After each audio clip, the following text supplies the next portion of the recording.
The BJP has now intensified its campaign in Ambala Lok Sabha constituency. BJP Lok Sabha candidate Banto Kataria is continuously appealing to the people for vote spot by holding public meetings in the election battle.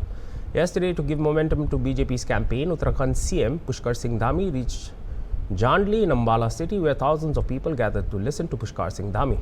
Large number of women also participated in this public meeting organized in Jandli, in which most of the women reached the public meeting wearing Uttarakhand Khandi costumes. During this, Dhami termed Congress as Mughaliya gang. राज्यों की सरकारों के लिए एक नई मिसाल, जो UCC को लागू करने वाला पहला राज्य पूरे भारत के अंदर जो बना और जिन्होंने बड़े मजबूती से, बड़ी समझदारी से, बड़ी कठोरता से एक संदेश स्पष्ट दिया कि भारत सबकी सम्मान, सबकी इज्जत करता, लेकिन अपनी अस्मिता के ऊपर जब बात आती है तो भारत सहता नहीं है।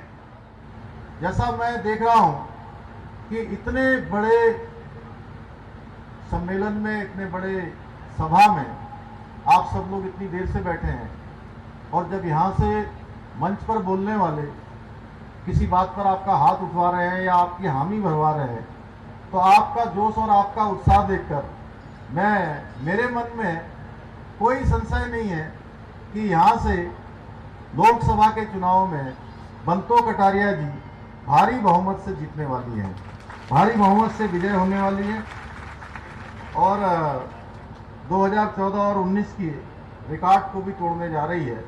फिर से यहाँ कमल खिलने जा रहा है। भाइयों बहनों, मैं आपको यह भी बताना चाहता हूँ कि आपके एक वोट का मूल्य क्या है, आपके एक वोट की कीमत क्या है।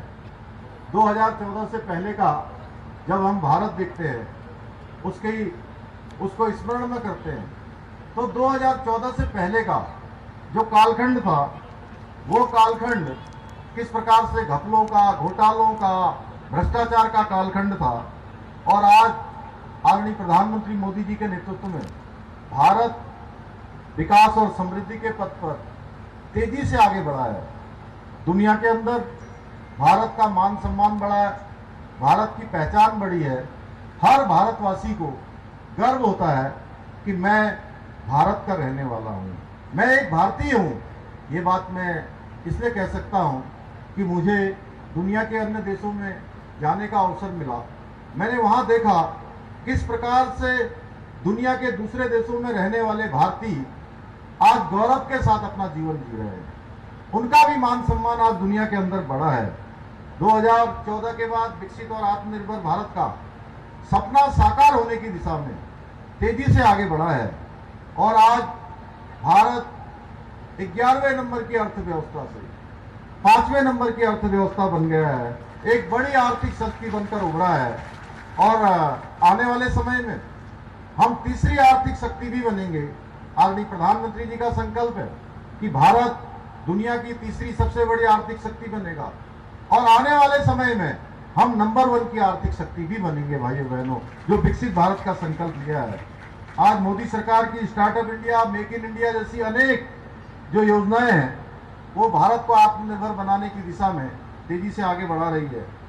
आज दुनिया की हर कंपनी भारत में निवेश करना चाहती है। अभी मैं असीम जी से रास्ते भर यही चर्चा करते हुए आ रहा था कि यहाँ पर किस प्रकार का मैन्युफैक्चरिंग होता है, इंडस्ट्री के क्षेत्र में किस प्रकार से काम होता है। भाइयों बहनों, पिछले 10 वर्षों में आदरणीय मोदी जी ने भारत के नवनिर्माण के लिए अपने जीवन का एक एक क्षण और एक एक पल देश के 140 करोड़ भारतवासियों को अपना परिवार मानकर समर्पित किया है। बिना रुके, बिना थके, एक पल भी विश्राम लिए बिना लगातार देशवासियों के लिए काम किया है।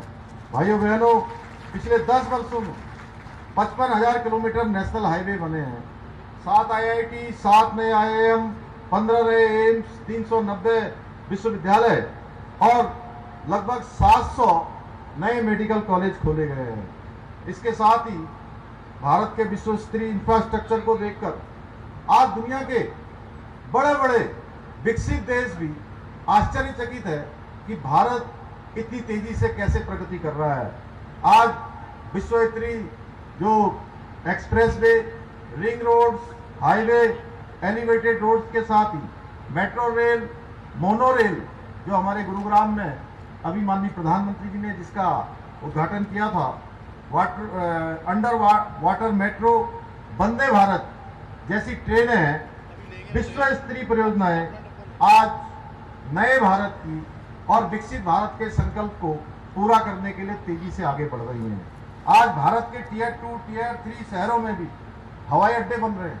मैं जब अभी यहाँ अंबाला में उतरा तो मैंने अभी पूछा इनसे, तो यहाँ का जो अंबाला का एयरपोर्ट है, यह भी आने वाले समय में उड़ान सेवा के तहत जल्दी ही काम करने वाला है।